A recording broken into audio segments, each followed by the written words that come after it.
انور رضا صاحب، کیا من مرضی کی تقرریوں کے الزامات سے اس طرح چھٹکارا مل سکتا ہے؟ از دس the only way کہ امینڈمنٹ کر دی جائے اور پھر آن میرٹ ساری چیزیں ہو جائیں، یہ تنازعات برقرار رہیں گے اور جیسے باسی صاحب کہہ رہے ہیں کہ مزید مسائل پیدا ہوں گے اس سے؟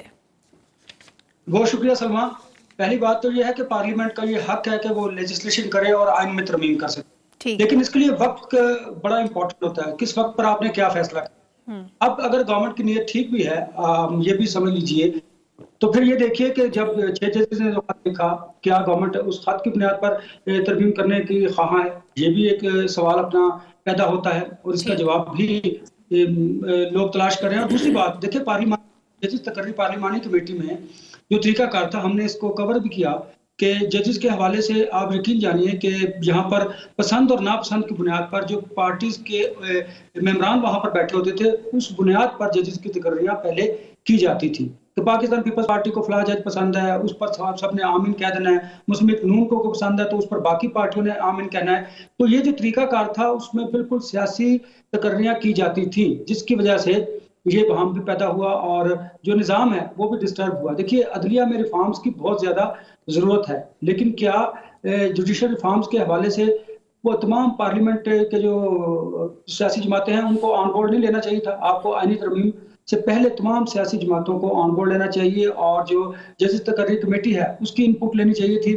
اس کے بعد آپ کو یہ بل انیشیٹ کرنا چاہیے یا اس پر بات کرنی چاہیے. لیکن حکومت یہ پلس چیک کر رہی ہے کہ کیا ان کی اس آئینی ترمیم کے حوالے سے جو ڈیبیٹ شروع ہوئی ہے اس پر ججز کا رد عمل کیا ہوگا. دیکھیے، ہمارے ہاں انفارچونیٹلی ہوتا کیا ہے کہ ہمارے ہاں تمام اداروں میں اسی طرح کی پولیٹیکل تقرریاں کی جاتی ہیں، پھر اس کے بعد آپ اس کے رول اینڈ ریگولیشنز کے بارے میں بات کرتے ہیں، بتاتے ہیں کہ یہ نظام درست نہیں ہے.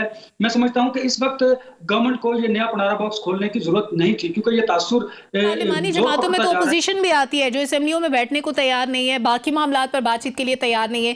تو اس امینڈمنٹ کے لیے اپوزیشن کیوں آ کر بیٹھے گی؟ ان کا کیا انٹرسٹ ہے؟ دیکھیے سلمہ، کچھ انٹرسٹ آپ کے ملک کے لیے ہوتے ہیں، آپ نے نیشنل انٹرسٹ کو واچ کرنا ہوتا ہے.